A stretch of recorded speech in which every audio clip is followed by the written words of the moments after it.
नमस्कार, मी डॉक्टर अमरनाथ काटे, काटे मल्टी होमिओपॅथी नेवासा. मणक्याचे त्रास आणि सांध्याचे त्रास या संदर्भात होमिओपॅथिक शास्त्रानुसार उपचार करताना रुग्णांना जे काही समाधानकारक फरक पडतात ते नेहमी आम्ही आमच्या सोशल मीडियाच्या मार्फत आपणापर्यंत पोहोचवतो, जेणेकरून आपण ते इतरांना कळवाल आणि त्यांचा शस्त्रक्रिया आपल्याला टाळता येतील आणि वेदनामुक्ती त्यांना अनुभवता येईल. तर अशीच प्रतिक्रिया आपण आज घेणार आहोत श्री शिवाजी घुगे आणि पवन चव्हाण, जे की देऊळगाव राजा बुलढाणा इथून आलेले आहेत.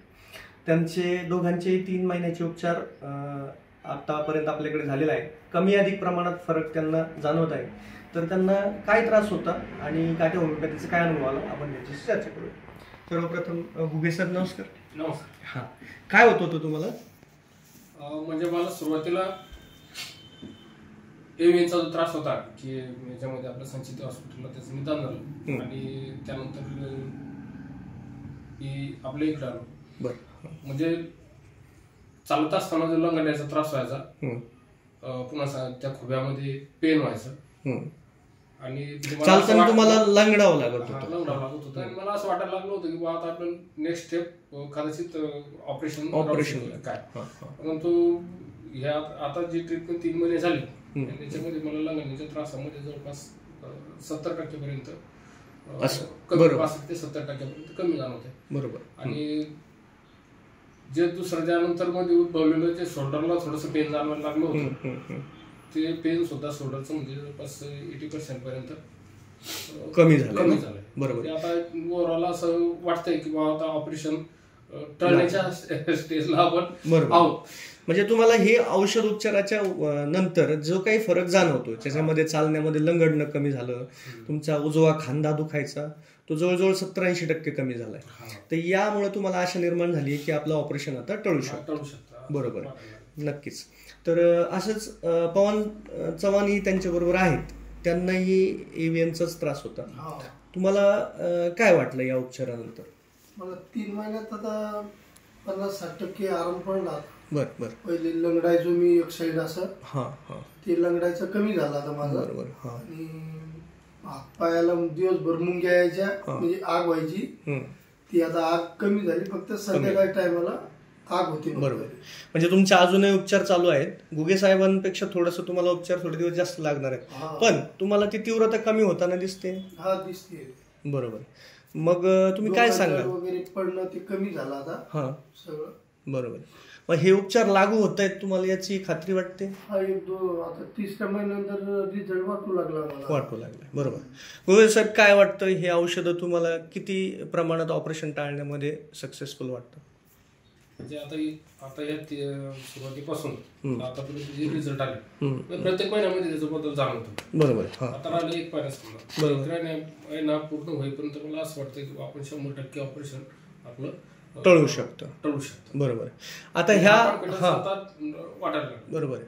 मध्ये कधी असं जाणवलं की खूप अति त्रास झाला, एक्स्ट्रा त्रास झाला, असं काही जाणवलं होतं? हे आपण सुरू केलं, ट्रीटमेंट सुरू केल्याच्या नंतर मध्यंतरी थोडस एक 10-12 दिवसासाठी असं, म्हणजे खूप नाही, पहिली सुरुवातीला त्याचा त्रास नाही झाला. बरोबर.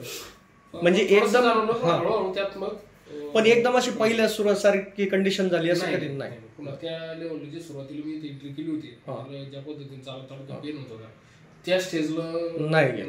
आता 1-3-4 दिवस झाले औषध बंद आहे तुमचं? आता 4 दिवस झाले. मी 4 दिवसापासून औषधे व्यायाम आणि पेन एक रुपयाला काय करता, तर 4 दिवसामध्ये मला तरी तुम्ही ठीक वाटतंय? तरी ठीक वाटतं. बरोबर. सुरुवातीला जे म्हणजे दिवसभर त्रासाचं कंडिशन असते, आपण उठलं दिवसभर लंगडा लागायचं. आता फक्त सकाळच्या वेळेला जे असेल थोडंफार होते ते जाणवते, पण इतर वेळी तुम्ही चांगलं चालू शकता. म्हणजे आता मी चालत आलो तिथं असं एंट्री करताना असं नाही वाटलं, मला ते पहिलं आठवलं. बरोबर. ठीक आहे. नक्कीच चांगल्या प्रकारे अनुभव होमिओपॅथीचा येतो. धन्यवाद घुगे साहेब आणि चव्हाण सर. नक्कीच मित्रांनो, अशा पद्धतीने आपण काटे मल्टी होमिओपॅथीचा एव्हीएन सारख्या केसेसमध्ये अवॅस्क्युलर नेक्रोसिस, ज्यामध्ये रक्तपुरवठा फुग्याला कमी होऊन त्या भागामध्ये विविध बदल होतात. जसं की बऱ्याच जणांचं म्हणणं असते की कम्प्लिटली ब्लड सर्क्युलेशन लॉस झालंय, परंतु त्या सांध्याचं जे काही स्ट्रक्चर आहे त्याच्यामध्ये बऱ्याच गोष्टी इतरही घडतात. जसं की त्याच्यामध्ये इफ्युजन होतं, म्हणजे जसं की पाणी जमणं म्हणा, त्याभोवती जे कार्टिलेज आहे त्याला खूप सारी सूज झालेली असते, नंतर तिथे डिके सुरू होतो म्हणजे तो खराबी सुरू होते, किंवा मसल स्टिफनेस, टेंडॉन स्टिफनेस, या सर्व गोष्टींमध्ये जेव्हा आपण इम्प्रूव्हमेंट करण्यामध्ये सक्षम होतो त्यावेळेसच तो सांधा आपल्याला त्या खराबीच्या अतितीव्रतेला जाण्यापासून वाचवता येतो आणि नक्कीच ऑपरेशन टाळता येतं. हा हजारो रुग्णांचे अनुभव आहेत, म्हणून आपण याला नक्कीच इतरांनाही प्रमोट करू शकता, जेणेकरून असंख्य सर्जरीज आपल्याला टाळता येतील आणि खूपच खराब केस असेल तर एखादी अर्धी केसचं ऑपरेशन होईल. म्हणून नक्कीच आपण काटे मल्टी होमिओपॅथीचा ज्या 2 ब्रांचेस आहेत सावेडी आणि नगर या ठिकाणी मला भेट देऊ शकता. माझा पत्ता आहे काटे मल्टी होमिओपॅथी, ज्ञानेश्वर महाविद्यालय परिसर, नेवासा फाटा रोड, तालुका नेवासा, जिल्हा अहिल्यानगर. नगर येथील सावेडी येथे माझी शाखा आहे. ऑरम बिझनेस हब येथे 6वा मजला तिथे आहे आणि 601 नंबरच्या ऑफिसमध्ये नगर मनमाड रोडवरती आपण मला तिथे भेटू शकता. दोन्ही ठिकाणची वेळ सकाळी 9 ते 2 नेवासा आहे आणि नगरमध्ये सकाळी 9 ते 5 पर्यंत ही वेळ आहे. धन्यवाद.